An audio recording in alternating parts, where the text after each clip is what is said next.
Good afternoon mga kabengbeng, sa mapagpalang araw po sa ating lahat mga kabengbeng, and happy New Year. Date check tayo, December 30, mag New Year na lang at meron pang humabol. Ayan.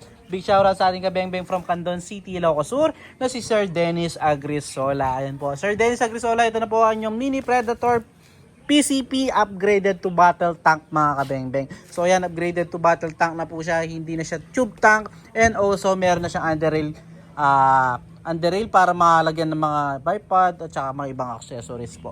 So kagandahan po na naka battle tank na upgraded, mas marami pong siyang shot counts, and also mas maraming hangin po yung ating may karga para hindi agad tayo magkakarga ng unit. So ito po ay same lang ang specs ng ating Mini Predator. 18 inches pure steel barrel, side lever, 12 rounds magazine, folding buttstock, adjustable buttstock and adjustable hammer spring for easy tuning. May decacker po yan, di pa na natin ligay mga bengbeng. Ito po yung kanyang decacker, kasama po sa kanyang magazine. And also, regulated po yan, 1,800 PSI output, 3,000 PSI maximum input.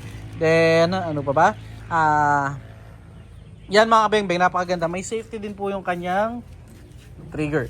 So, yun po, namatay yung ating video mga bengbeng. Akala ko ay naka-play pa yung ating video po, so pasensya na po. So ito, tuloy natin mga bengbeng. So unit po ni Sir Dennis Agrisola, sir. Ito po, ayan po yung kanya serial number. Test po natin mga kabengbeng ang unit ni Sir Dennis Agrisola. Ayan po yung ating steel plate mga kabengbeng, 37 meters. Subukan po natin i-maximize ang power ng ating unit mga kabengbeng. Mini Predator lamang po ito, pero itetest natin yan sa 37 meters mga kabengbeng. So Sir Dennis Agrisola ng Candon City, Ilocos Sur, subukan na po natin. First shot po tayo. First shot. Second shot po.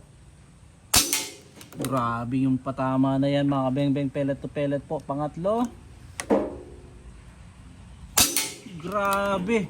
Isa sa pinakamagandang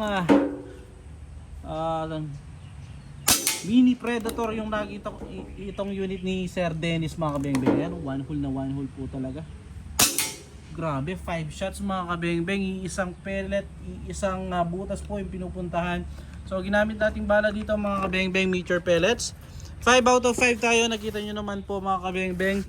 So ayan, kung makikita nyo sa scope, talagang grabe patama ng unit ni Sir. Ayan mga kabengbeng, makikita nyo, Sir Dennis Agrisola. So salamat po sa tiwala na sir. Puntahan po natin ang ating steel plate para makita kung gaano lang kaliit yung ating naging groupings. Again, 37 meters po ang ating range ng ating steel plate from our unit po. Grabe yan mga kabengbeng, solid. Ayan, kung makikita nyo, napaka-tight. Iisa talaga yung pinuntahan ng ating pellets.